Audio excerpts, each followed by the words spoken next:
వృద్ధులకు కానీ భర్తలు చనిపోయిన వాళ్ళకి కానీ వికలాంగులకు 6,000 రూపాయలు పెన్షన్ వస్తుంది. రేపు 1వ తారీఖే ఇంటింటికి వచ్చి పెన్షన్లు పంచుతారు. మీరు ఎక్కడికి తిరగాల్సిన పని. ఒకసారి ఆ దుర్మార్గులు కూడా ప్రచారం చేశారు మా మీద. పింఛన్ ఇయ్యడంట, చంద్రబాబు తీసేస్తాడంట, ఇంటికి రాడంట. అవునా? ఏమి చెప్పినారు కదా. మేము 6 సార్లు ఎమ్మెల్యేగా నిశ్చితాలు గెలిచాము. ఏ రోజైనా నన్ను బెదిరించి పంపించినామన్నా మేము ఎప్పుడన్నా?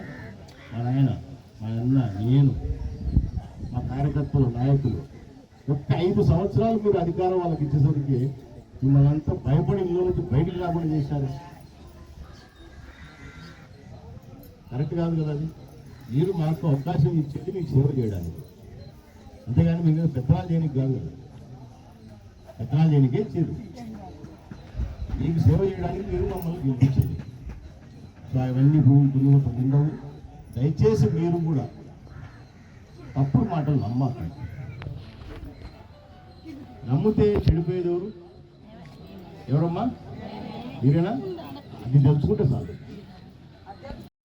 అక్కడికి వెళ్ళి ఎందుకు తెలుగుదేశం పార్టీ కంటే వైఎస్ఆర్ పార్టీకి ఓటేసేందుకు నేనేం మిమ్మల్ని క్వశ్చన్ చేయించాలి. గుర్తుపెట్టుకోండి. ఇంకా మీకు దగ్గర కావాలా, మేము మీ మనసులు గెలవాలా, మళ్ళీ మీకు సేవ చేసి మీ ప్రేమ పొంది మళ్ళీ ఓట్లు పొందాలనేది మా తాపత్రయం.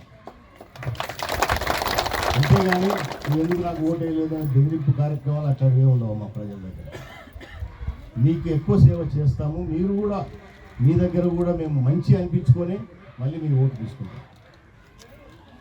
దానికి నేనేం చేయాలనో, మీకు ఏమేమి కావాలనో, ఎందుకంటే ఇప్పటికే చంద్రబాబు నాయుడు గారు ఎలక్షన్ల కంటే ముందు కూడా,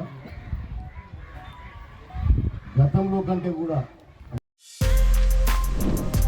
For more videos like this, subscribe Big TV channel.